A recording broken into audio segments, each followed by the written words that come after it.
अस्सलाम वालेकुम बच्चों, कैसे हैं? खैरियत से? चलें जी, स्टार्ट करते हैं। हमने लास्ट क्लास में समर 2021 एमएसए वन का क्वेश्चन नंबर 1 किया था। आज की क्लास में हम क्वेश्चन नंबर 3 करेंगे और एक बड़ा ही जबरदस्त सवाल है। सही है। इस सवाल की खास बात यह है कि इसके अंदर आपको कोई 6 से 8 सिनेरियोज दिखेंगे। 6 से 8 सिनेरियोज हैं प्यारे बच्चों, और इन सिनेरियोज में आपका आईएफआरएस भी ट्रिगर कर रहा है और आपका आइजा भी ट्रिगर कर रहा है। जब ये पूरे सवाल हम देखेंगे तो हमें पता चल जाएगा कि कितने सारे आईएफआरएस ट्रिगर्स कर रहे हैं और कितने सारे आइजा ट्रिगर कर रहे हैं। ये सवाल आप लोगों ने खुद से देख लिया प्यारे बच्चों, मैंने ग्रुप पे शेयर करवा दिया था। ये सवाल खुद से देख लिया हमने।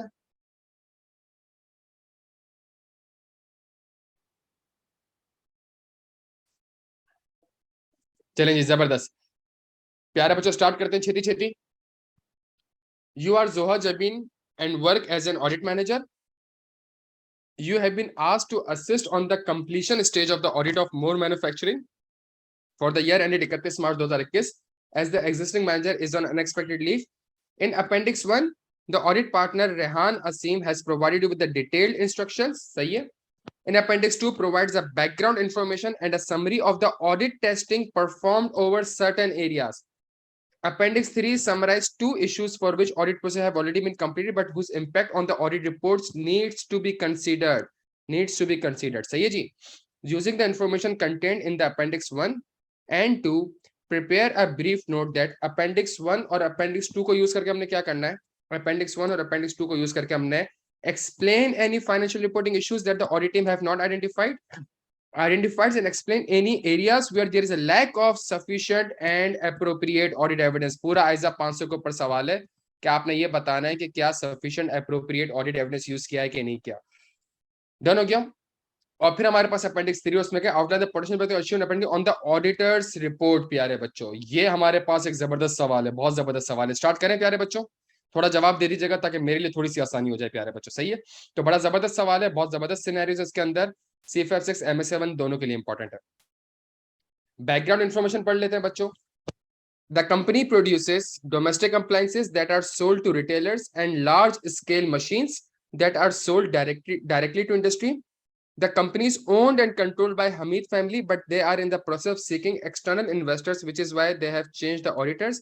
Their previous auditor had been appointed for over 10 years. सही है. Auditor change हुआ है प्यारे बच्चों. This is your first year of audit. Auditor change हुआ है. This is my first year of audit. At the planning stage of the audit, it was determined that the controls in the business were not sufficient in some areas and not operating effectively in others. So as a substantive approach to the audit should be taken, materiality was assessed as rupees 20 million to reflect the high risk associated with the new audit and the business being managed by the owners directly. यहाँ पे कुछ important information है प्यारे बच्चों. सबसे पहली information ये है कि आइजा 330 के हिसाब से कंट्रोल्स इनफेक्टिव है. सही हो गया जी. और आइजा 315 के हिसाब से आपने मटेरियलिटी डिटरमाइन करी है. डन हो गया. और तीसरा सबसे बड़ा मसला ये है कि मैनेजमेंट ओवरहेड ऑफ कंट्रोल का रिस्क बहुत हाई है. जबरदस्त प्यारे बच्चों, बहुत जबरदस्त. The revenue and the profit before tax आपको दिया हुआ है. आ जाए प्यारे बच्चों, सवाल करते हैं. बैकग्राउंड इन्फॉर्मेशन हमने पढ़ ली. अब हम चलते हैं किसकी तरफ, अब हम चलते हैं सवाल की तरफ. अपेंडिक्स 1 में आते हैं. Summary of audit testing. ठीक हो गया जी. यहाँ पे इसने आपको समरी ऑफ ऑडिट टेस्टिंग दी हुई है. बैकग्राउंड इंफॉर्मेशन हमने ऑलरेडी पढ़ लिया इसको. Appendix 2 provides background information and a summary of the audit testing performed over certain areas. ये अपेंडिक्स 2 अब मैंने कंटिन्यू करा है यहाँ पे, जो उसके पार्ट है मैंने सारे एक एक करके लिख दिए. सही है. सबसे पहला पार्ट है property plant and equipment. At 1 April 2020 a warehouse included in the property plant and equipment had a carrying amount of rupees 450 million and the client decided to reduce its remaining useful life to 10 years. सही है. आपके पास एक carrying value आ रही थी 450 million की, आप इसको किसी यूजफुल लाइफ पे डेप्रिशिएट करते थे. इस साल आपने डिसाइड किया कि इसकी यूजफुल लाइफ को रिड्यूस कर दिया जाता है, कम कर दिया जाता है. कितने पे लेके आ गए? 10 साल पे लेके आ गए. ठीक हो गया जी. द फाइनेंशियल, अच्छा, दो रिक्वायरमेंट है. दो रिक्वायरमेंट है. पहली requirement financial reporting issues explain करना है और समरी ऑफ ऑडिट प्रोसीजर्स जो परफॉर्म हुए हैं उसके ऊपर हमने कमेंट्री करनी है कि क्या वो सफिशिएंट एप्रोप्रिएट ऑडिट एविडेंस है भी कि नहीं. स्टार्ट करते हैं. The financial accountant of the company calculated the carrying amount would have been rupees 355 million if the total revised useful life would have been used from the first year. सही है जी. वो कह रहा है 10 साल मैं आज यूजफुल लाइफ लग रहा हूँ, लेकिन अगर मैंने फर्स्ट डे से रखी होती तो आज मेरी कैरिंग वैल्यू ये होती। सही है। Adjusting for the difference of 95 million by reducing the retained earning, the depreciation आज 450 आ रही है, 355 होती, जो 95 का डिफरेंस आया उसको रिटेन अर्निंग में मारा। The depreciation charge for the year ended was 35.5 million. This amount has been included as an expense in profit और लॉस फॉर द ईयर। ये तो उसने आपको पूरा आईएफआरएस बताया। सही है कि इसने अकाउंटिंग ट्रीटमेंट किया है। ये आपका अकाउंटिंग ट्रीटमेंट है। जो नीचे वाला पैराग्राफ होगा वो किस चीज के ऊपर होगा, जल्दी से बता दो। जो नीचे वाला पैराग्राफ होगा वो किस चीज के ऊपर होगा मेरे प्यारे बच्चों? वो आपकी summary of audit testing perform के ऊपर होगा। The audit team have agreed the carrying amount, the audit team have agreed the carrying amount to the prior and current year financial statement and have recalculated the amount of the adjustment and depreciation expense. ये प्यारे बच्चों आपने audit procedures perform किए हैं। आपको ये बताना है कि क्या ये procedure sufficient appropriate audit evidence है या नहीं। मैं आपके सामने प्यारे बच्चों वापस सवाल की रिक्वायरमेंट को रीड कर लेता हूँ। सवाल की रिक्वायरमेंट है using the appendix 1 and 2 explain any financial reporting issues और there is a lack of sufficient appropriate audit evidence. Total 15 marks का सवाल है। ये टोटल 15 मार्क्स का सवाल है। इस सवाल के अंदर सबसे इंपॉर्टेंट चीज क्या होगी प्यारे बच्चों? ये और ये आपस में लिंक्ड होना चाहिए। क्या यहां तक बात समझ आती है? ये बड़ी इंपॉर्टेंट चीज है। इसको देख लीजिएगा, इसको कैसे ड्राफ्ट करते हैं हम। सबसे पहली चीज प्यारे बच्चों, इसी सवाल को अगर मैं सामने रखूं, इसी सवाल को अगर मैं सामने रखूं, क्या कोई फाइनेंशियल रिपोर्टिंग इशू का मसला है? प्यारे बच्चों क्या कोई फाइनेंशियल रिपोर्टिंग का मसला है? बिल्कुल मसला है सर, बिल्कुल मसला है। देखें, दो मसले हैं। अगर मैं फाइनेंशियल रिपोर्टिंग इम्प्लीकेशंस एक्सप्लेन करने जाऊंगा तो इसमें दो मसले। सबसे पहला मसला IAS 16 का है, उसके बाद IAS 8 का है। हमेशा याद रखिएगा, सबसे पहले IAS 16 अप्लाई होगा, उसके बाद IAS 8 अप्लाई होगा। सही है। अगर IAS 16 में आंसर नो आ गया तो IAS 8 अप्लाई नहीं होगा। जितने बच्चे कह रहे हैं कि change in estimate will be treated prospectively, आप बिल्कुल सही कह रहे हैं, लेकिन आप समझने की कोशिश करें। आप IAS गलत वाला अप्लाई कर रहे हैं। सबसे पहले IAS 8 नहीं अप्लाई होगा, सबसे पहला नंबर IAS 16 का होगा, फिर IAS 8 का होगा। इसको कोई समझा सकता है मैं क्यों बार बार ये कह रहा हूँ कि सबसे पहला नंबर IAS 16 का होगा?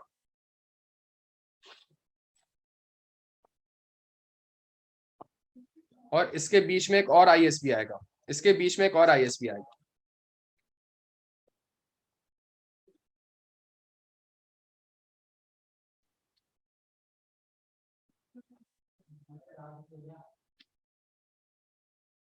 नहीं अभी कोई लॉजिक बताए जल्दी से जल्दी, छेती छेती। देखें यहाँ मसला करते हैं आप, यही सिर्फ एक्सेस में मसला करते हैं, यही मसला MS1 में करता है।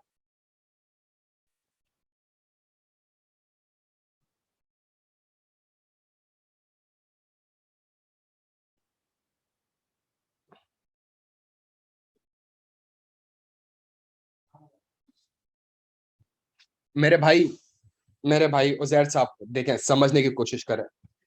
सबसे पहले आपने ये देखना होगा कि क्या मैं यूजफुल लाइफ चेंज कर भी सकता हूँ कि नहीं कर सकता। सुनिएगा मेरी बात को प्लीज प्लीज। जबरदस्त आरिफ, जबरदस्त। मेरे प्यारे बच्चों जबरदस्त। सबसे पहले चेंज इन यूजफुल लाइफ कब चेंज कर सकता हूँ? कब चेंज कर सकता हूँ? No, yes. मैं कब चेंज कर सकता हूँ? When there is a change in circumstances, when there is a change in circumstances. क्या यहाँ तक बात समझ आती है प्यारे बच्चों? When there is a change in circum, सब क्लियर है यहाँ पे? अगर when there is no change in circumstances, when there is no change in circumstances, तो आप तो यूजफुल लाइफ चेंज कर ही नहीं सकते। जब यूजफुल लाइफ ही चेंज नहीं होगी तो IAS 8 कहां से अप्लाई हो जाएगा भाई? हाँ भाई बच्चों, समझ आती है बात? समझ आती है?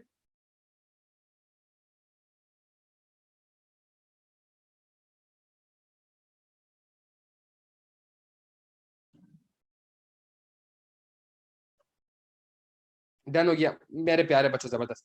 पहला फाइनेंशियल रिपोर्टिंग इंप्लीकेशन आपने ये एक्सप्लेन करना था कि जी first of all as an auditor या management needs to consider whether there is a change in circumstances, if yes only then the useful life can be change. क्या यहां तक बात समझ आती है?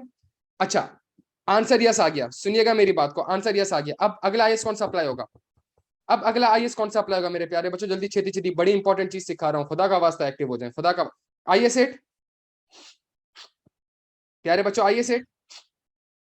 नहीं प्यारे बच्चों, यहाँ गलती कर रहे हैं। यहाँ पे अब अगला IAS जो अप्लाई होगा वो IAS 36 अप्लाई होगा। IAS 36 क्यों अप्लाई होगा? बिकॉज स्टैंडर्ड ये कहता है कि जब आप अपनी यूजफुल लाइफ को कम कर रहे हैं तो देयर इज एन इंडिकेशन कि आपका एसेट क्या हो चुका है। आपका एसेट क्या हो चुका है प्यारे बच्चों? जल्दी से छेती छेती।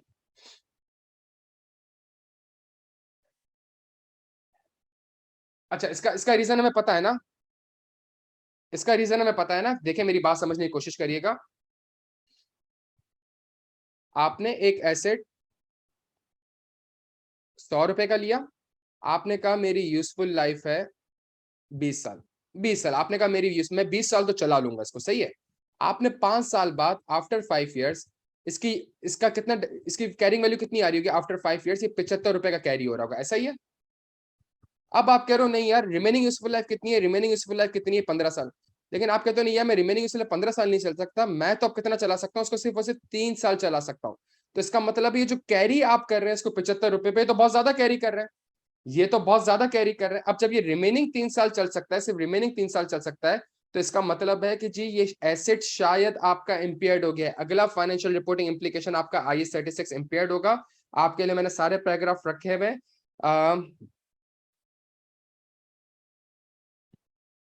A significant reduction in the estimated useful life of an asset may indicate that the asset has been impaired because the amount that the entity expect to generate from the use of the asset may have been reduced below its carrying amount. सही है जी। A detailed impairment test should be performed and if necessary an impairment loss recognized to reduce the carrying amount of the asset to its recoverable amount. क्या यहाँ तक बात समझ आती है बच्चों? यहाँ तक बात समझ आती है। दूसरा IAS अप्लाई होगा। IAS 36 के बाद जो आपकी अब कैरिंग वैल्यू बचेगी, अब कैरिंग वैल्यू बचेगी, ठीक है, उसको आप रेट्रोस्पेक्टिवली नहीं करोगे, उसको आप किस तरीके से करोगे? उसको आप प्रोस्पेक्टिवली करोगे, रेट्रोस्पेक्टिवली नहीं करोगे प्यारे बच्चों। किस तरीके से करेंगे? उसको हम प्रोस्पेक्टिवली करेंगे, बिकॉज IAS 8 कहता है when there is a change in estimates, when there is a change in estimates it shall be account for prospectively. प्यारे बच्चों समझ आ रहा है क्या मसला करते हैं हम पेपर में? बच्चों थोड़ा बहुत समझ आ रहा है कि इतना आसान सवाल ये जो आपके FR1 FR2 में आ रहे होते थे, FR1 FR2 में आ रहे होते थे, इसमें कहीं पे भी आपको इतनी डिटेल्ड कैलकुलेशन नहीं करनी है। जब आपको फाइनेंशियल रिपोर्टिंग इम्प्लीकेशन एक्सप्लेन करना होगा, सबसे पहली चीज IAS 16 को चैलेंज करें, 16 के बाद 36 को चैलेंज करें, 36 में भी आंसर यस आ जाए, फिर IAS 8 को चैलेंज करें। मेरे प्यारे बच्चों के यहाँ तक बात समझ आती है? तो इससे फायदा क्या होगा? इससे फायदा ये होगा प्यारे बच्चों, इससे फायदा ये होगा कि अगला स्टेप क्या था? अगला स्टेप था ऑडिट प्रोसीजर परफॉर्म। मैं इन्हीं चीजों को थोड़ा सा यहाँ पे समराइज कर देता हूँ। फाइनेंशियल रिपोर्टिंग इम्प्लीकेशंस या फाइनेंशियल रिपोर्टिंग इश्यूज क्या है? पहला, चेंज इन यूजफुल लाइफ, क्या चेंज इन सर्कमस्टेंसेस है भी कि नहीं? पहली चीज। दूसरी चीज प्यारे बच्चों, IAS 36 के हिसाब से एसेट क्या हो चुका है? शायद इम्पेयर्ड हो चुका है, इंडिकेशन है, इंडिकेशन है। तीसरी चीज क्या हो गई प्यारे बच्चों? तीसरी चीज क्या हो गई कि IAS 8 के हिसाब से, IAS 8 के हिसाब से इसको अकाउंट फॉर कैसे करना है? इसको अकाउंट फॉर प्रोस्पेक्टिवली करना है। डन हो गया प्यारे बच्चों। जहां आपने ये तीन चीज एक्सप्लेन कर दी, आपके लिए बड़ा आसान हो जाएगा अब ऑडिट प्रोसीजर्स को इवेल्युएट करना, कि मैनेजमेंट ने जो ऑडिट प्रोसीजर्स परफॉर्म किए हैं क्या वो सफिशिएंट है कि नहीं है। आ जाए पढ़ लेते हैं मैनेजमेंट ऑडिटर ने क्या काम करा है। The audit team have agreed the carrying amount to the last year and current year FS and have recalculated, सिर्फ ने रीकैलकुलेट करा है। अब आप कहेंगे क्या ऑडिटर ने इसके ऊपर काम किया है? जल्दी से बता दें मेरे प्यारे बच्चों, क्या ऑडिटर ने इसके ऊपर काम किया है? मेरे प्यारे बच्चों क्या ऑडिटर ने इसके ऊपर काम किया है? जल्दी छेती छेती मेरे प्यारे बच्चों, ऐसा ना करें। क्या ऑडिटर ने इसके ऊपर काम किया? नहीं। तो आपका प्रोसीजर क्या होगा? मैनेजमेंट से इंक्वायर करूंगा कि क्या वाकई में सर्कमस्टेंसेस चेंज हुए भी है कि नहीं हुए। डन हो गया प्यारे बच्चों, बेहतरीन हो गया। क्या क्या ऑडिटर ने IAS 36 के ऊपर काम किया है? क्या ऑडिटर ने IAS 36 के ऊपर काम किया? नहीं। तो अब मैं मैनेजमेंट से इम्पेयरमेंट असेसमेंट की वर्किंग लूंगा। ठीक हो गया जी, इम्पेयरमेंट असेसमेंट की वर्किंग लूंगा और प्रिसाइसली मैं लिख दूंगा कि मैं एजम्पशंस को चेक कर लूंगा कि क्या एजम्पशंस रीजनेबल है। इसमें कौन से टेक्निक हम अप्लाई कर सकते हैं? IAS 36 एस्टिमेट्स क्या इन्वॉल्व होते हैं प्यारे बच्चों? मेरे प्यारे बच्चों सुन ले, क्या इन्वॉल्व होते हैं? एस्टिमेट्स इन्वॉल्व होते हैं। एस्टिमेट्स में हमें क्या हेल्प करता है? ISA 540 हेल्प करता है। खुदा का वास्ता है मेरी बात सुन लीजिएगा, खुदा का वास्ता है मेरी बात सुन लीजिएगा। ISA 540 जब अप्लाई होता है तो ISA 540 का एक प्रोसीजर था, मैनेजमेंट के प्रोसेस की अंडरस्टैंडिंग लेता था, सही है। दूसरा था टेस्ट ऑफ कंट्रोल। क्या मैं टेस्ट ऑफ कंट्रोल लिखूंगा मेरे प्यारे बच्चों? क्या मैं टेस्ट ऑफ कंट्रोल लिखूंगा प्यारे बच्चों? जल्दी छेती छेती प्यारे बच्चों, क्या TOC वाला लिखूंगा? नहीं प्यारे बच्चों, क्यों नहीं लिखना? वो आपको ऑलरेडी बैकग्राउंड इन्फॉर्मेशन में बता चुका है मेरे प्यारे बच्चों, ऑलरेडी बैकग्राउंड इन्फॉर्मेशन में बता चुका है। क्या बता चुका है कि controls are not effective, controls are not effective. It was determined that the control in the business were not sufficient in some areas and not operating effectively. मेरे प्यारे बच्चों, बहुत जबरदस्त, बहुत जबरदस्त, बहुत जबरदस्त. तीसरी चीज मेरे प्यारे बच्चों, एक सेकंड काम किया. तीसरी, तो इसलिए मैंने दो प्रिसाइज लिख दिए. एजम्पशन चाहूं तो मैं सब्सिक्वेंट इवेंट का भी प्रोसीजर लिख सकता हूं. ठीक हो गया. और IS 8 के हिसाब से ये प्रोस्पेक्टिवली होना चाहिए.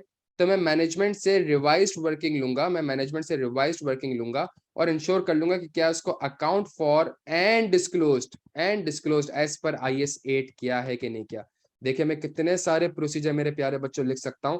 और एक और चीज देखिएगा प्यारे बच्चों, ये बता दें, ये अगर मेरी राइट हैंड साइड है और ये मेरी लेफ्ट हैंड साइड है, क्या ये दोनों बराबर है?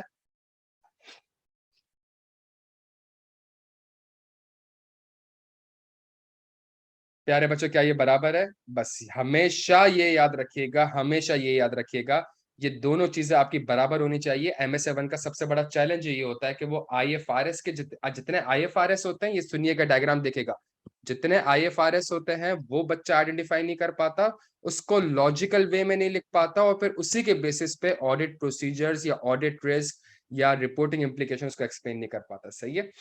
और देखिए मैंने कुछ नहीं करा, मैनेजमेंट से इंक्वायर कर रहा हूँ. Inquire is my audit procedure कि क्या सर्कमस्टेंसेस चेंज हुए हैं. ये सर्कमस्टेंसेस चेंज मैंने यहीं से कॉपी किया है. प्यारे बच्चों, मेरा इतना आंसर कंसिस्टेंट होता है कि यहाँ तक बात समझ आ रही है प्यारे बच्चों?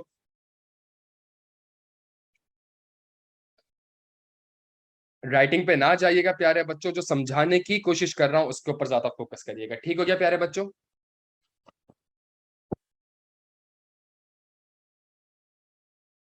प्यारे बच्चों, बहुत जबरदस्त, बहुत जबरदस्त. देखिए छोटी छोटी चीजें होती हैं, छोटे छोटे IS होते हैं जो कि आप लोगों ने बच्चों, जब आप बच्चे थे तब पढ़ रहे होते थे. लेकिन इसके ऊपर भी MS 1 में एक टेक्निकल सवाल आ रहा है और वो आपसे एक्सपेक्ट क्या कर रहा है कि यार बच्चे को क्या इतना पता है कि पहला IS कौन सा अप्लाई होगा, दूसरा IS कौन सा अप्लाई होगा, तीसरा IS कौन सा अप्लाई होगा. क्या यहाँ तक बात समझ आती है? तो मैंने आपके आसानी के लिए इसी के नीचे IFRS की वर्डिंग्स भी सारी रख दी है. मैंने इन्हीं को यूज करके फाइनेंशियल रिपोर्टिंग एप्लीकेशन एक्सप्लेन किया है और इन्हीं को यूज करके मैंने आपको ऑडिट रिस्क या प्रोसीजर जो भी हो उसी को यूज करके किया है. प्यारे बच्चों, डन हो गया यहाँ पे? आगे बढ़ सकते हैं?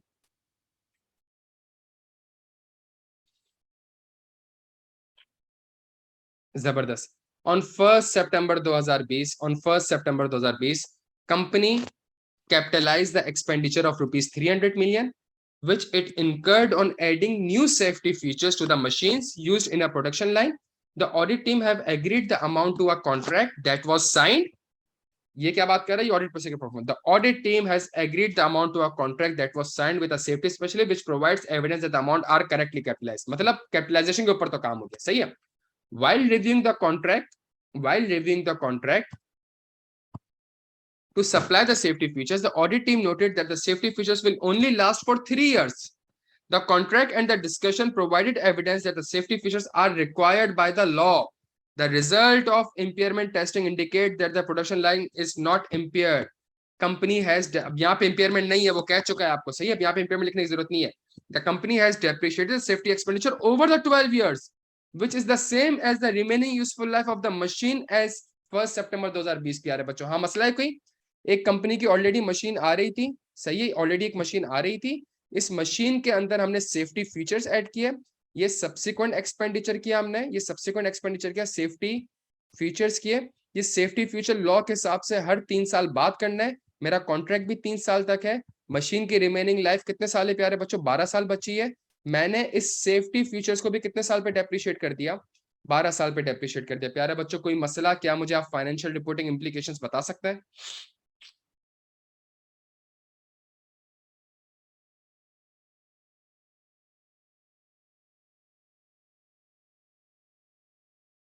बच्चों कोई मसला है?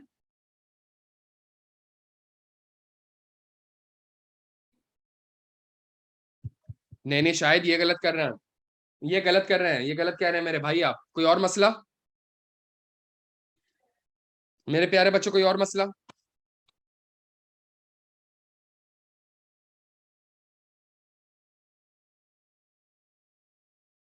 जबरदस्त जबरदस्त प्यारे बच्चों. और इसके अलावा each significant component to be depreciated separately. ऐसा ही है भाई. each significant document should be depreciated. IS 16 requires that each part of an item of property, plant, equipment with a cost that is significant in relation to the total cost of the item should be depreciated separately. क्या यहाँ तक बात समझ आती है? तो यहाँ पे फाइनेंशियल रिपोर्टिंग इंप्लीकेशन का मसला क्या है? सबसे पहली चीज आपने फाइनेंशियल रिपोर्टिंग इंप्लीकेशन एक्सप्लेन करी और आपने सबसे पहली चीज ये कही कि जी इट शुड बी, ये चले थोड़ा सा और अच्छा करते हैं। सबसे पहली चीज आप एक्सप्लेन करेंगे कि क्या ये वाकई में कैपिटलाइज नेचर है भी कि नहीं, क्या ये वाकई में कैपिटलाइज नेचर है। दूसरा, अगर कैपिटलाइज नेचर है तो इट शुड बी, अगर सिग्निफिकेंट है, मटेरियल है, तो it should be depreciated separately. प्यारे बच्चों के यहां तक बात समझ आती है? It should be depreciated separately प्यारे बच्चों। अच्छा, कैपिटलाइज नेचर के ऊपर तो ऑडिटर ने काम कर लिया है ना, कैपिटलाइज नेचर के ऊपर तो ऑडिटर कह चुका है, तो अगर मैं फाइनेंशियल रिपोर्टिंग एप्लीकेशन एक्सप्लेन ना भी करूं तो मसला नहीं है। The audit team noted the safety features will only last for 3 years। सही है, which provide evidence that the amounts are correctly capitalized। तो वो ऑलरेडी आपको बता चुका है। तो यहाँ पे आपका, अच्छा, क्या ऑडिटर ने ये इंश्योर करा है कि जो सिग्निफिकेंट कंपोनेंट है वो डेप्रिशिएट होना चाहिए सेपरेटली। क्या इसके ऊपर काम किया है प्यारे बच्चों?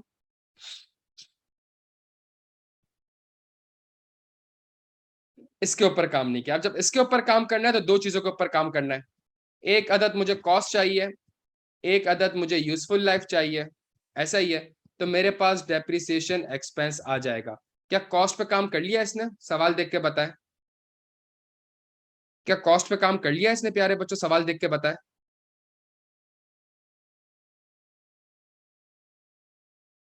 Have agreed the amount to a contract. सही है, कॉस्ट पे काम कर चुका है।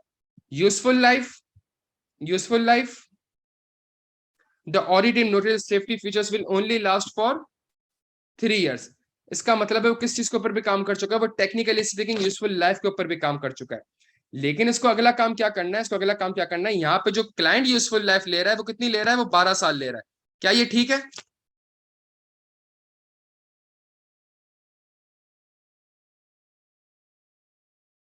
नहीं सर। तो ऑडिट प्रोसीजर में आप कहेंगे कि जी जो फाइनेंशियल रिपोर्टिंग इंप्लीकेशन है, जो आईएएस की ये वाली रिक्वायरमेंट है, इसके ऊपर ऑडिटर ने काम नहीं करा। Auditor should inquire with the management कि ये जो इकोनॉमिक बेनिफिट है ये आपको 3 साल के लिए मिल रहा है और ये एक सिग्निफिकेंट कंपोनेंट है। अच्छा, क्या मैं अच्छा, एक चीज खुदा का वास्ता है पेपर में लिख दीजिएगा, कितने का अमाउंट कैपिटलाइज किया है? कितने का अमाउंट कैपिटलाइज किया है? 300 मिलियन का। क्या मुझे टोटल मशीनरी की कॉस्ट पता है?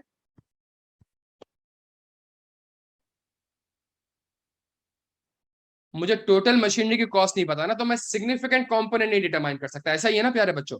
मुझे टोटल मशीन की कॉस्ट नहीं पता तो मैं ये सिग्निफिकेंट कंपोनेंट है कि नहीं है, मैं ये डिटरमाइन नहीं कर सकता ना, सिग्निफिकेंट कंपोनेंट।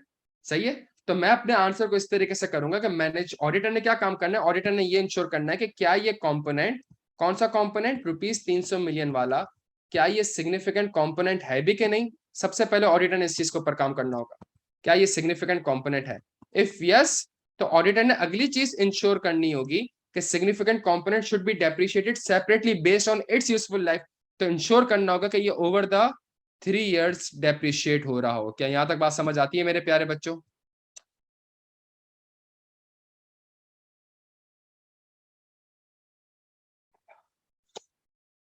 जबरदस्त प्यारे बच्चों, बहुत जबरदस्त, बहुत जबरदस्त। तीसरा सिनेरियो आपके पास रेवेन्यू का है प्यारे बच्चों। तीसरा सिनेरियो आपके पास रेवेन्यू का है, बड़ा जबरदस्त है। आईएफआरएस 15 व एमएस7 में पूछे जा रहा है, सीफएफ 6 में भी रिसेंटली पूछना स्टार्ट कर दिया है। आ जाए इसको थोड़ा सा देखते हैं प्यारे बच्चों। इन जनवरी 2021 the company signed a contract with a new client to supply them with a large machine for a price of rupees 3000 million। ठीक है भाई, मेरी सेलिंग प्राइस 3000 मिलियन है। ठीक हो गया जी।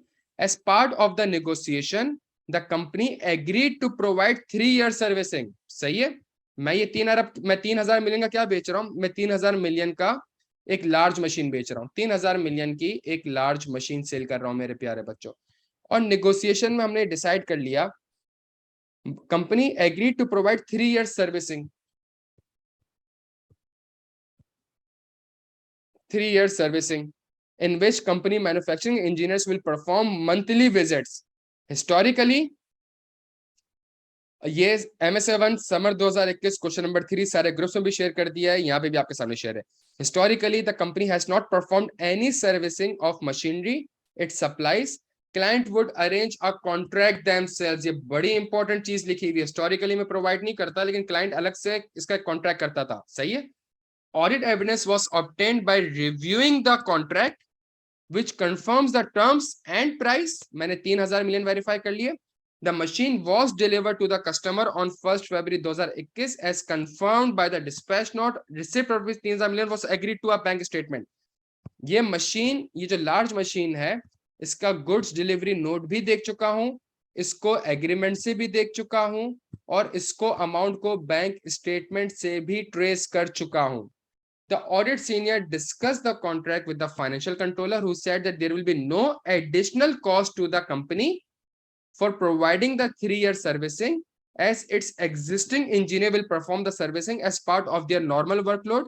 The financial controller recorded 3 Arab received as revenue. प्यारे बच्चों, क्या कोई फाइनेंशियल रिपोर्टिंग इम्प्लीकेशन का मसला है? मेरे प्यारे बच्चों जल्दी से बता दें, क्या कोई फाइनेंशियल रिपोर्टिंग इम्प्लीकेशन का मसला है प्यारे बच्चों? जबरदस्त जबरदस्त प्यारे बच्चों. IFRS 15 के हिसाब से, IFRS 15 के हिसाब से सबसे पहला मसला, there are 2 performance obligation. Done हो गया. ये नहीं HP नहीं, हाँ, देयर आर 2 परफॉर्मेंस ऑब्लिगेशन. ऐसा ही है. ये पहला मसला हो गया. नहीं देखें, ये गलत करते हैं आप, ये गलत करते हैं उजैर. ये डायरेक्ट ये ना बोलें कि allocation of transaction price. IFRS 15 के 5 स्टेप्स भी अगर आप देखेंगे तो वो एलोकेशन ऑफ ट्रांजैक्शन प्राइस को नीचे रखता है, उससे पहले एक चीज रखता है.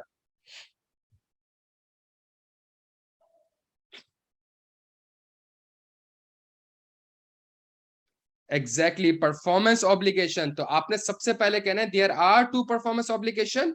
If yes, then you have to allocate the transaction price into performance obligation.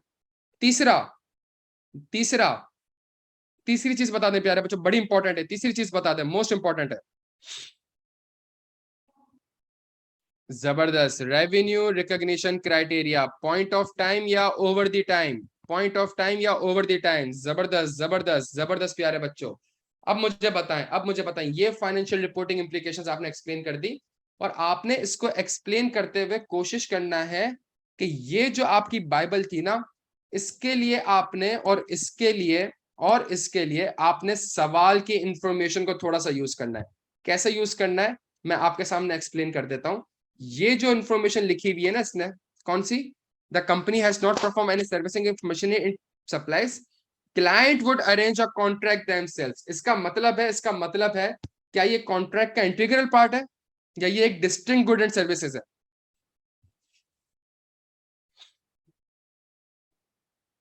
ये डिस्टिंक्ट क्यों हो गया? बिकॉज क्लाइंट आपकी मशीनरी, अगर आप ये सर्विसेज ना भी दो तो क्लाइंट कहीं और से खरीद के ये सर्विसेज यूज कर सकता है. कि यहां तक बात समझ आ रही है? इस चीज को आपने यहां पे लिखना है, और तभी आपने कहना है therefore there are 2 performance obligation, there is a distinct goods and services. ये वर्ड यूज करना है, खुदा का वास्ता है. क्यों डिस्टिंक्ट गुड्स एंड सर्विसेज है? बिकॉज एक सेपरेट चीज है. फिर allocate the transaction price, allocate the transaction. फिर आप कहेंगे कि 3 अरब रुपए को मैंने एलोकेट करना होगा इनटू लार्ज मशीनरी. खुदा का वास्ता ये वर्ड यूज करिएगा, large machinery and services component. क्या यहां तक बात समझ आती है? फिर आपने कहना है कि जो लार्ज मशीनरी है, ये मेरी परफॉर्मेंस ऑब्लिगेशन सेटिस्फाई हो गई है, ये तो पॉइंट ऑफ टाइम पे हो जाएगा. लेट्स से इसकी अमाउंट 2500 मिलियन आती है, ये तो पॉइंट ऑफ टाइम पे हो जाएगा. लेकिन जो सर्विस कंपोनेंट है, ये तो मैंने अगले 3 साल तक देना है, तो इसका रेवेन्यू तो ओवर द टाइम होगा. ये 500 मिलियन का रेवेन्यू ओवर द 3 इयर्स होगा.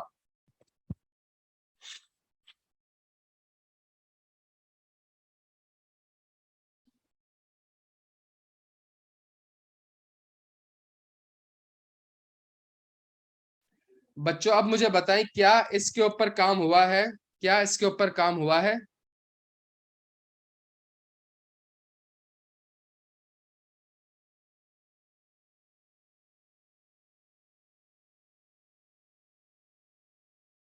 क्या इस चीज के ऊपर ऑडिट प्रोसीजर्स परफॉर्म हुए हैं मेरे प्यारे बच्चों?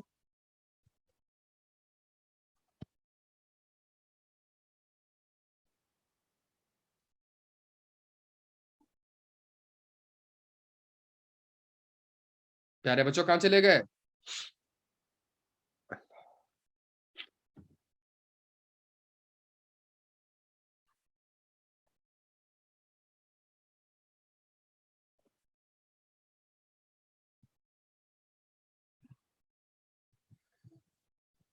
तो इसका ऑडिट प्रोसीजर क्या होगा?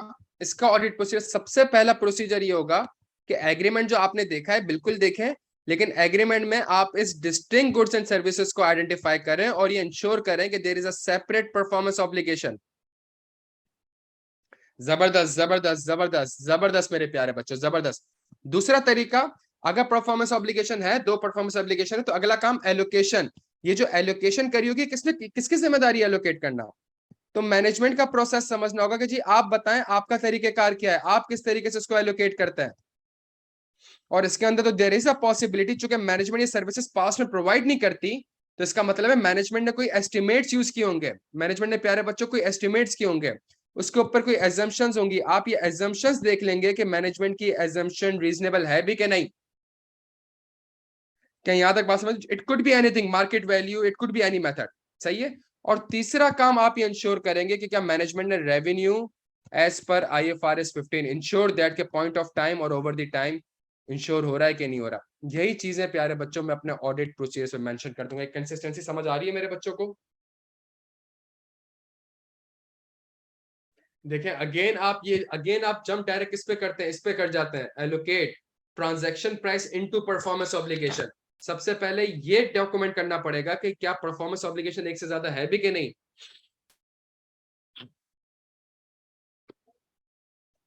क्या यहां तक बात समझ? अगर है तो फिर एलोकेट करना पड़ेगा। और जब एलोकेट करेंगे तो मसला क्या है? एक पॉइंट ऑफ टाइम है, एक ओवर द टाइम है। ये ड्राफ्टिंग समझ आ रही है मेरे प्यारे बच्चों?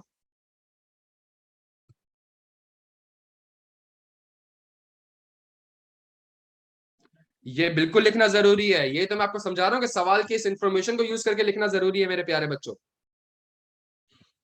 और आपके लिए मैंने ये पूरा पैराग्राफ IFRS 15 का भी यहाँ पे कॉपी कर दिया, ताकि आपको पता चल जाए कि इसी से मैंने आंसर बनाया। डन हो गया प्यारे बच्चों?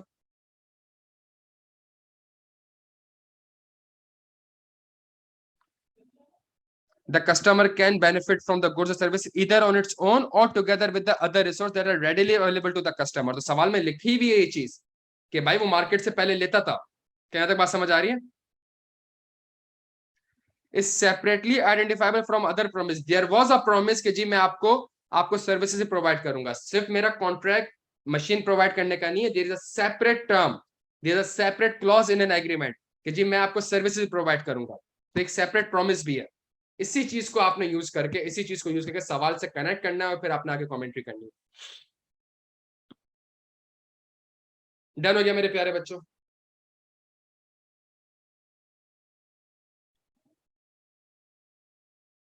चले जबरदस्त प्यारे बच्चों, जबरदस्त। देखें ये यूं ना घबराइएगा कि ये MSA 1 का सवाल है। सही है। MSA 1 के सवाल के अंदर 8 सिनेरियोज उसने ऐसे छोटे छोटे डाल दिए। तो हमारी CFFS की भी तैयारी हो रही है, IFRS की भी तैयारी हो रही है, MSA 1 की भी तैयारी हो रही है ना। और थोड़ा सा हमें समझ आ रही है कि हमें लिखना कैसे।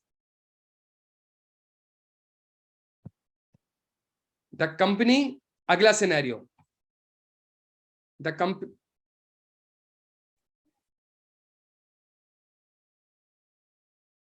the company received a notice from the environmental authorities that it had contaminated nearby river in December 2020 as a result of leak at one of its factories. The notice states that the fine payable is rupees 190 million if the company is found to have caused the damage, 190 million. The client has engaged a legal team who are strongly contesting the notice, and on the basis a provision has not been recognized in the FS and no disclosure note has been added. Evidence from the lawyers and discussion with the client support the view that it is probable that they will successfully defend the notice। प्यारे बच्चों, lawyer भी कह रहा है कि हम case जीत जाएंगे, probable है कि हम केस जीत जाएंगे। तो ठीक है, प्रोविजन नहीं करते हैं, कंटिजेंट लायबिलिटी भी नहीं है। ऐसा क्यों हो रहा है भाई? कंटिजेंट लायबिलिटी भी नहीं है।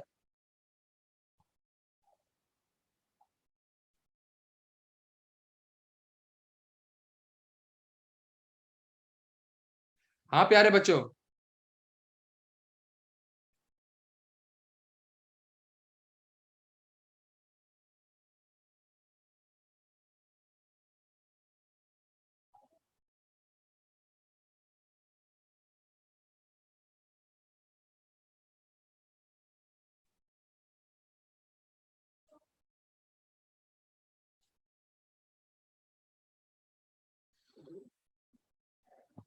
Exactly, financial reporting implication explain कर रहे हैं. फाइनेंशियल रिपोर्टिंग इम्प्लीकेशन इज कि as per IS 37, as per IS 37 it is the contingent liability, it is the contingent liability. ठीक है, it is the contingent liability and it should be disclosed.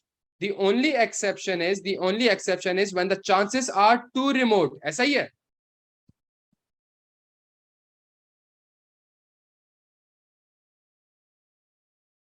बच्चों ऐसा ही है, ये लिखा हुआ है ना. चांसेस टू रिमोट तो नहीं है, बिकॉज वो तो कह रहा है प्रोबेबल है कि कंपनी जीत जाएगी केस. प्रोबेबल है, सही है, प्रोबेबल है कि कंपनी जीत जाएगी, तो it mean chances too remote तो नहीं हुए. तो अब यहां पे ऑडिट प्रोसीजर मेरा क्या होगा? ऑडिट प्रोसीजर क्या होगा प्यारे बच्चों? मैंने लीगल काउंसिल से इंक्वायरी भी कर ली है, मैंने लॉयर के एविडेंस भी ले लिया, मैंने सब कुछ काम कर लिया है. the only thing which I need to do is to ensure the adequacy of disclosure. क्या यहां तक बात समझ आती है? Ensure the adequacy of disclosure. Clear है प्यारे बच्चों? एक और मसला इस सवाल में थोड़ा सा देख लें. इस सवाल में आपका आइजा 250 एप्लीकेबल हो रहा है. ऐसा ही है? इस सवाल में मेरे प्यारे बच्चों आइजा 250 एप्लीकेबल हो रहा है. ऐसा ही है? क्या था 250 भाई? 250 कौन सा था?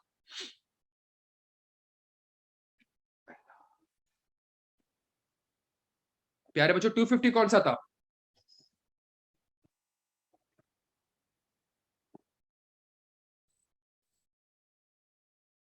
Non compliances with laws and regulation. चूंकि मार्क्स कम है, और सुनिएगा, मैं आइजा 250 अप्लाई क्यों नहीं कर रहा? अप्लाई क्यों नहीं कर रहा? बिकॉज नोटिस आ चुका है कि फाइन लगेगा. नोटिस में ये नहीं लिखा हुआ आ रहा कि लाइसेंस कैंसिल हो जाएगा. अगर सवाल में ये चीज नहीं होती ना, कौन सी चीज नहीं होती? अगर ये नहीं होता, अगर ये नहीं होता, तो प्यारे बच्चों पूरा आइजा 250 अप्लाई हो जाता. क्या यहां तक बात समझ आती है? पूरा आइजा 250 अप्लाई हो जाता. क्योंकि सवाल में ये चीज लिखी हुई है. सवाल में क्या लिखा हुआ है? सवाल में ये लिखा हुआ है कि नोटिस है और सिर्फ फाइन लग रहा है. इट मीन आपका लाइसेंस कैंसिल नहीं हो रहा. जब लाइसेंस कैंसिल नहीं हो रहा, तो इसका मतलब है गोइंग कंसर्न का मसला नहीं हो सकता.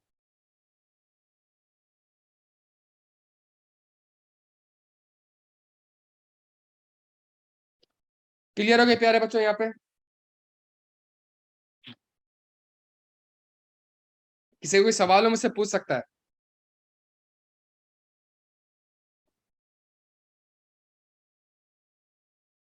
जी HP पूछे बेटा, क्या सवाल है?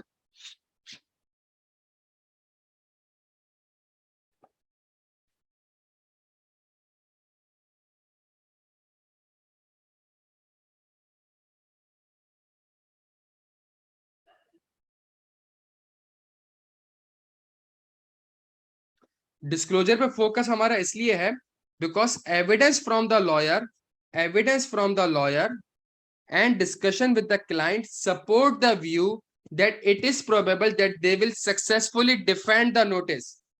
वो ये कह रहे हैं कि हमें, अच्छा नोटिस किस चीज का मिला है? 190 मिलियन का फाइन लगा है.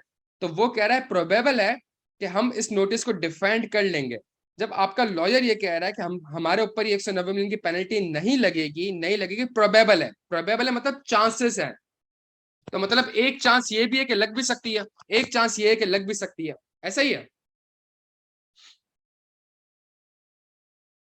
शायद अगर आप चाहें तो ये ऐड कर सकते हैं, ओन एक्सपर्ट कर सकते हैं, बिल्कुल कर सकते हैं, बिल्कुल कर सकते हैं. HP क्लियर है आप? तो अगर अगर इट मीन, तो अगर ये प्रोबेबल है कि शायद आपको पैसा पे करना पड़ जाए, सही है, मतलब चांसेस हैं, तो फिर आपको as a contingent liability disclose करना पड़ेगा ना. मैं आपके सामने एक और एग्जांपल रखता हूँ. टैक्स वाले ने एक नोटिस दिया आपको, टैक्स वाले ने एक नोटिस दिया और आपसे कहा कि जी चले शराफत से 100 मिलियन का टैक्स दे. ठीक है, आपने आपने क्या कहते हैं, केस फाइल कर दिया. आपने केस फाइल किया, आपका लॉयर कह रहा है यार चांसेस है कि हम केस जीत जाएंगे, चांसेस है कि हम केस जीत जाएंगे. ठीक है, केस जीत जाएंगे, प्रोविजन रिकॉर्ड ना करें. प्रोविजन रिकॉर्ड क्यों ना करें? बिकॉज आउटफ्लो आपको नहीं लग रहा. लेकिन एक चांस ये भी तो कि केस हार भी सकता है, 100% तो नहीं है. बट अगर अगर हार ना जाए तो इसलिए इसको एज अ कॉन्टिंजेंट लायबिलिटी हमें डिस्क्लोज करना पड़ेगा.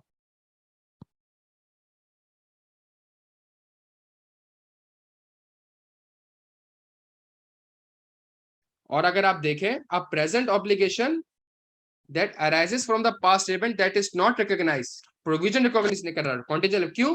Because it is not probable that an outflow resource will be required to settle the obligation. It is not probable, क्या है कि हम केस जीत जाएंगे, इट मींस ये प्रोबेबल नहीं है। तो चूंकि ये आप कंडीशन पूरी कर रहा है प्यारे बच्चों, तो हमें इसको as a contingent liability disclose करना पड़ेगा। डन हो गया, आसान सा सवाल है ये।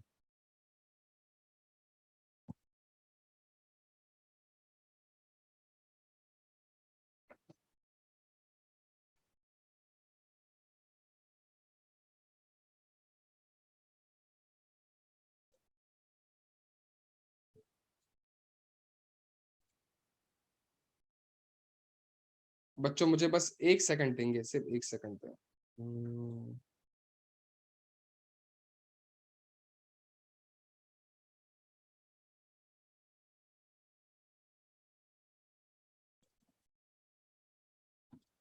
मुझे सिर्फ एक सेकंड दें, यहाँ पे आई थिंक सवाल पूरा आया नहीं है। बस मुझे एक सेकंड देते, मैं सवाल को बस कॉपी कर दूं।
चले जी, आ जाए बच्चों, स्क्रीन दिख रही है सबको?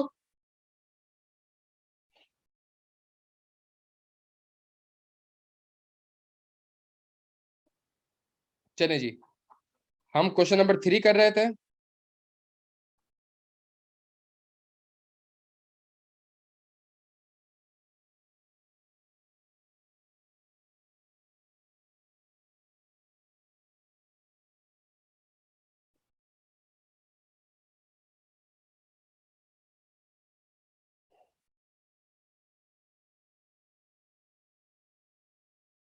अच्छा, अब हम आ जाते हैं प्यारे बच्चों, इसी सवाल के ऊपर आ जाते हैं। अपेंडिक्स 3, अपेंडिक्स 3 में क्या करना था? Impact of issues on the audit report. सही है, मैं आपके साथ सवाल वापस से रीड कर लूं।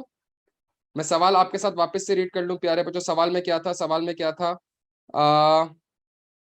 Outline the potential impact of the issues in appendix 3 on the audit report. 5 number का सवाल है, 5 नंबर का सवाल है। Outline the potential impact of the issues in appendix 3 on the audit report. ठीक हो गया जी, आ जाए। अपेंडिक्स 3 में हमारे पास सिर्फ 2 सिनेरियो दिए, 5 नंबर का सवाल है। मैं आपके सामने पढ़ रहा हूं। Contract, the company completed the construction contract of a significant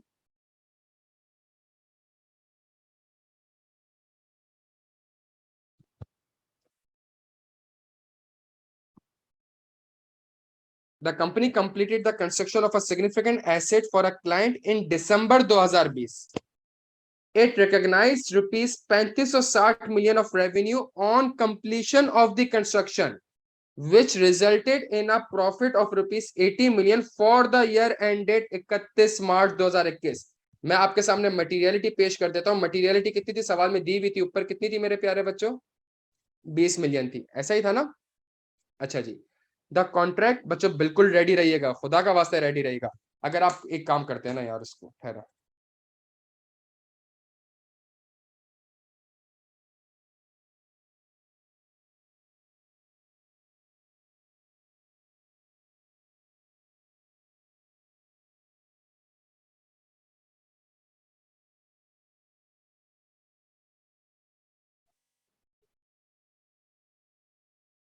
बच्चों ये बड़ा जबरदस्त सवाल है, ये बड़ा जबरदस्त सवाल है। इसको खुदा का वास्ता है, थोड़ा सा एक्टिवली हमने देखना है, तभी मैं इसको सुकून से यहाँ पे ऐड कर देता हूँ।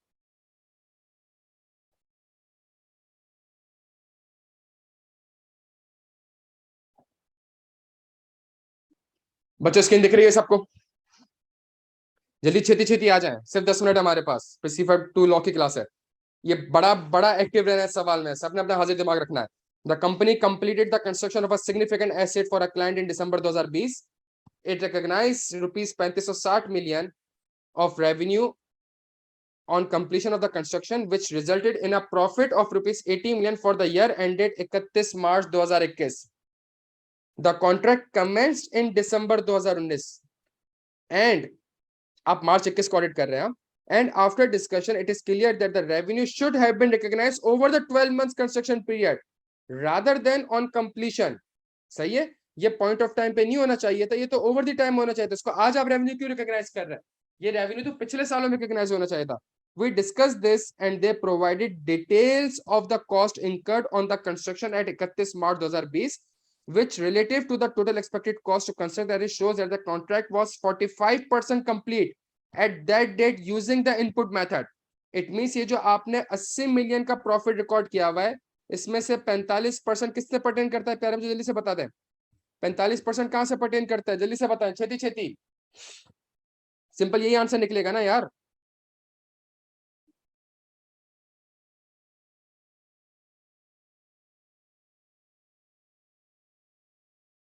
बच्चों ऐसा ही है, देखिए मेरी बात समझे। कॉन्ट्रैक्ट कमेंस्ड इन दिसंबर 2019, सही है, आपने दिसंबर 2019 में कॉन्ट्रैक्ट स्टार्ट किया, तो अगला फाइनेंशियल ईयर कौन सा आएगा? मार्च 2020। मार्च 2020 तक 45% कॉन्ट्रैक्ट कंप्लीट हो चुका था।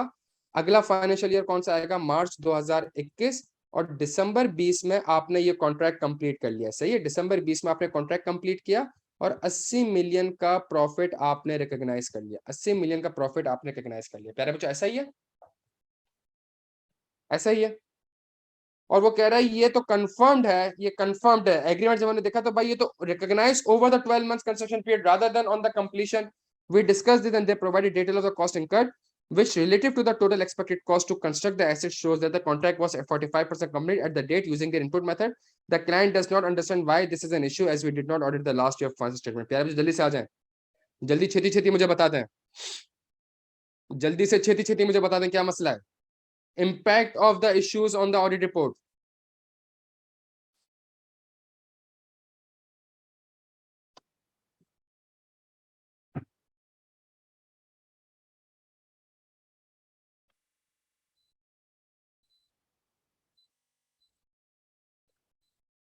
बच्चों जल्दी छेती छेती,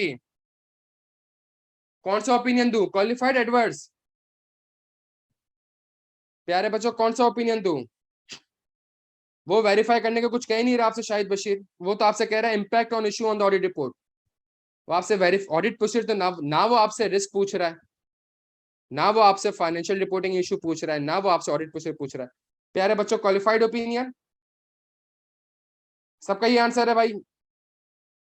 उजैर साहब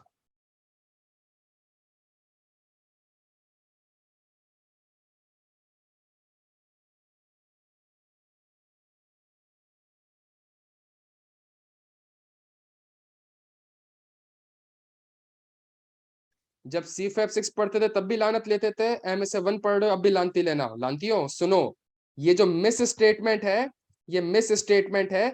आप ऑडिट कर रहे हैं 31 मई 2021 का, 31 मार्च 2021 का। ये मिस स्टेटमेंट पर्टेन करती है 31 मार्च 2020 से। ये मिस स्टेटमेंट पर्टेन करती है 31 मार्च 2020 से, जिसके ऊपर एक अनमॉडिफाइड ओपिनियन एक्सप्रेस है, जिसके ऊपर एक अनमॉडिफाइड ओपिनियन एक्सप्रेस है। जब आप 31 मार्च 2021 को ऑडिट करना है तो आपको एक मिस स्टेटमेंट आइडेंटिफाई हुई जो कि पर्टेन करती है पिछले साल से। प्यारे बच्चों यहाँ पे आइजा 710 अप्लाई होगा, यहाँ पे आइजा 710 अप्लाई होगा। और आप आइजा 710 के बेसिस पे, आइजा 710 के बेसिस पे आप 2021 की ओपिनियन को मॉडिफाई कर देंगे और बेसिस फॉर मॉडिफाइड ओपिनियन में, बेसिस फॉर मॉडिफाइड ओपिनियन में आप 2021 भी लिखेंगे और 2020 भी लिखेंगे कि याद है, बिकॉज दोनों नंबर्स आपस में कंपेरेबल नहीं है। याद आ रहा है कुछ?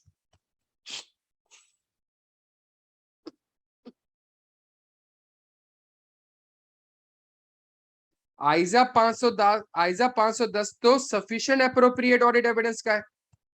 वो तो आपसे ये कह ही नहीं रहा, वो तो आपसे कह रहा है रिपोर्टिंग इम्प्लीकेशन एक्सप्लेन करें, तो आइजा 710 अप्लाई होगा। आइजा 510 क्यों, 500, आइजा 510 क्यों अप्लाई होगा भाई? मेरे प्यारे बच्चों, समझ आया?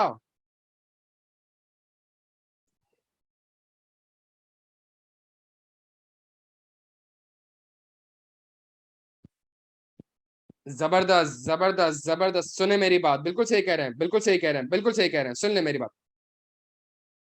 मेरी मेरी बात सुन ले, सारे सवाल का जवाब दे रहा हूँ, सारे सवाल का जवाब दे रहा हूँ। पहली चीज, discuss the matter with the management. Management से रिक्वेस्ट करूंगा, मैनेजमेंट से रिक्वेस्ट करूंगा कि लास्ट ईयर वाले ऑडिटर साहब से कहें, चलो इसको भी छोड़ा, मैं मैनेजमेंट से डिस्कस करूंगा। डिस्कस करने बाद मैं मैनेजमेंट से कहूंगा कि अपने फाइनेंशियल स्टेटमेंट्स को अमेंड करें। और जब एफएस आप वापस से अमेंड कर रहे हैं, तो ऑडिटर से दरख्वास्त करें, लास्ट ईयर वाले ऑडिटर से दरख्वास्त करें कि वो अपनी रिपोर्ट भी अमेंड करें और वापस से रीइश्यू करें। या तो ये होगा या ये नहीं होगा। अगर ये हो जाता है, अगर ये हो जाता है, क्या हो जाता है, क्या हो जाता है, एफएस पुराने वापस से रीस्टेट नहीं हो रहे, चेंज हो रहे हैं, और ऑडिटर भी कह रहा है, तो इसका मतलब है जो लास्ट ईयर का ऑडिटर होगा उसके ऊपर आइजा 560 अप्लाई हो जाएगा। आप तो नहीं है, आप छोड़ दें। सही है? अगर ऐसा हो जाता है, अगर ऐसा हो जाता है, आप कहेंगे कि मैं अनमॉडिफाइड ओपिनियन दूंगा, मैं अनमॉडिफाइड ओपिनियन दूंगा। लेकिन अगर मैनेजमेंट ऐसा नहीं करती, तो आप मैनेजमेंट कहेंगे घबराई नहीं, आईएस 8 के हिसाब से, आईएस 8 के हिसाब से अगर एरर होता है तो एरर को तो रीस्टेट करते हैं, एरर को तो रीस्टेट करते हैं। अगर मटेरियल हो तो, और मटेरियल तो लग रहा है, मटेरियल तो है। क्यों मटेरियल है? इस साल आप 80 मिलियन का रेवेन्यू रिकॉग्नाइज कर रहे हैं, हालांकि इस साल तो 55 का होना चाहिए था। इस साल का रेवेन्यू आप 80 मिलियन लेके जा रहे हैं। इस साल होना कितना चाहिए था? इस साल होना कितना चाहिए था? 55 होना चाहिए था। डिफरेंस कितने का आ गया?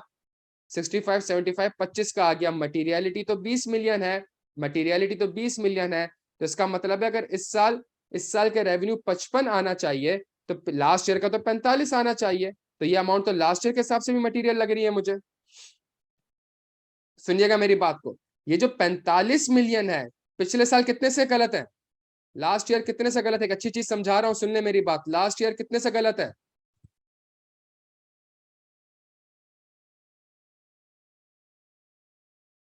बच्चों लास्ट ईयर कितने से गलत है? 36 है, 36 कर देता है, सॉरी। लास्ट ईयर कितने से गलत है? 36 है। प्यारे बच्चों, क्या ये 36 मटीरियल है? आप कहेंगे सर लास्ट ईयर की तो मटीरियलिटी दी नहीं। प्यारे बच्चों, आप इस साल के ऑडिटर हैं, आप करंट ईयर की मटीरियलिटी से कंपेयर करेंगे, आप करंट ईयर की मटीरियलिटी से कंपेयर करेंगे, आप पिछले साल की मटीरियलिटी से कंपेयर नहीं करेंगे। पिछले साल तो आप ऑडिटर ही नहीं थे, आप इस साल के ऑडिटर हैं। तो एक ऐसी अमाउंट जो पिछले साल रिकॉर्ड होनी चाहिए थी और इस साल रिकॉर्ड हो रही है, क्या वो मटीरियल है? क्या वो करंट ईयर के हिसाब से मटीरियल है? कुछ नहीं होता। कंपेरेबिलिटी तो मैं इस साल के नंबर से करता हूं ना शायान, मेरी जान, कंपेरेबिलिटी तो इस साल के नंबर से होती है ना। तो मटीरियलिटी हमेशा इस साल की होगी, मटीरियलिटी हमेशा इस साल की होगी। समझ आती है बात? तो मैं मैनेजमेंट से रिक्वेस्ट करूंगा, कोई मसला नहीं, घबराई नहीं, आप रीस्टेट करते हैं। या तो मैनेजमेंट रीस्टेट करेगी या मैनेजमेंट रीस्टेट नहीं करेगी। अगर मैनेजमेंट रीस्टेट कर देती है तो मैं अनमॉडिफाइड ओपिनियन दूंगा। लेकिन जो रीस्टेटमेंट हुई है, इतनी ख्वारी हुई है, अगर लिस्टेड है तो मैं कैम में दे दूंगा, लिस्टेड नहीं है तो मैं एम्फेसिस और मैटर पैराग्राफ दे सकता हूं।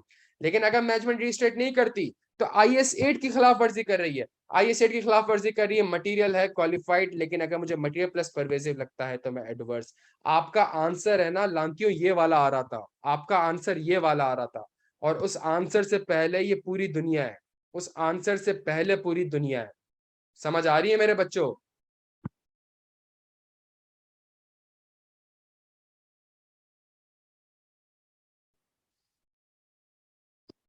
बच्चों समझ आ रहा है? ये बड़ा जबरदस्त सवाल पूछ लिया। क्या नाम था खातून आपका? खातून ने एक छोटा सा सवाल पूछ के ये जो इफ लगाया, इस इफ के चक्कर में सारा आंसर ही चेंज हो गया।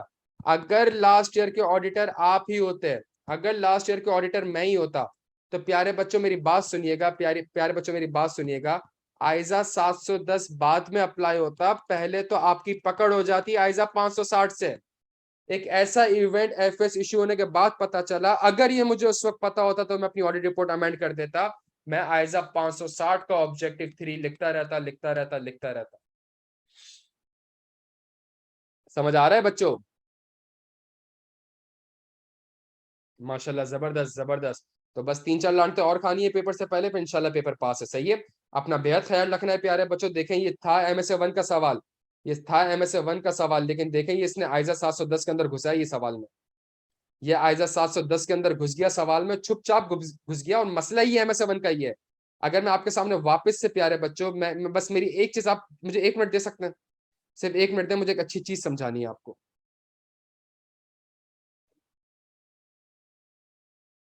ये समझ ले मेरी बात, ये 16 पेज का आपका पेपर है एमएसए 1 का, सही है? ये सवाल जो है, ये 1 पेज, ये 2 पेज, ये 3 पेज, ये 4 पेज, ये 5 page,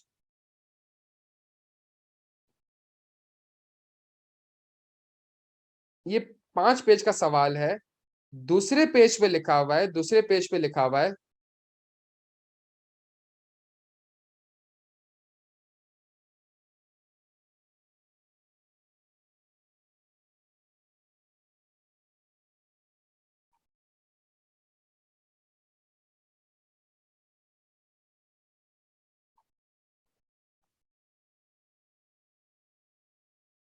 background information, sorry, background information. तीसरे पेज पे लिखा हुआ है,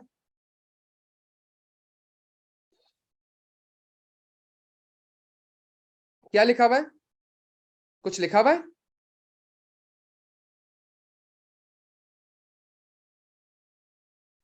प्यारे बच्चों जवाब दे देना, ना करें इस तरीके से यार।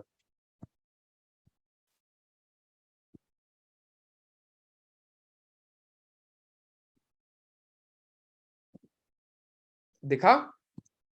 दिखा?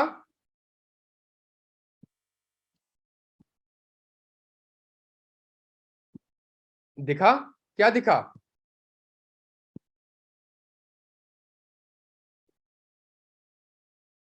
क्या दिखा? हमीद नहीं दिखा, लांती क्या दिखा? बातों बातों में उसने कह दिया कि ये फर्स्ट ईयर ऑफ ऑडिट है। ये नहीं कहा फर्स्ट ईयर ऑफ ऑडिट है, ये कहा कि तभी ऑडिटर चेंज हुआ है। समझ आ रही है? ये नहीं कहा कि फर्स्ट ईयर ऑफ ऑडिट है, क्या कह दिया? ऑडिटर चेंज हुआ है। समझ आ रही है मेरे प्यारे बच्चों? समझ रहे हो क्या कह रहा है ये? यहां पे, यहां पे ये लिखा हुआ है, इससे मुझे पता चला, इस सवाल से मुझे पता चला, इस इंफॉर्मेशन से मुझे पता चला कि भाई मेरा तो फर्स्ट ईयर ऑफ ऑडिट है। और फिर कहीं नीचे आके, कहीं नीचे आके, नीचे आते गए आते गए आते गए, और यहां पे इसने कहा कि एक मिस स्टेटमेंट है जो कि कहां से पर्टेन करती है? 2020 से पर्टेन करती है। क्या मैं ऑडिटर था 2020 में? क्या मैं ऑडिटर था 2020 में? वो तो कोई और ऑडिटर था प्यारे बच्चों। यहां तक बात समझ आती है? यहां तक बात समझ आती है मेरे प्यारे बच्चों? जबरदस्त। अगर सैयदा साहिबा, अगर वो ऊपर ये लाइन नहीं लिखी हुई होती है ना, तो फिर अब आइजा 560 के हिसाब से आंसर चला जाता।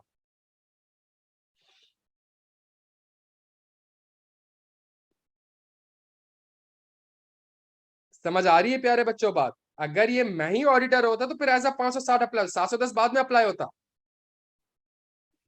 प्यारे बच्चों फायदा हुआ कुछ सेशन का?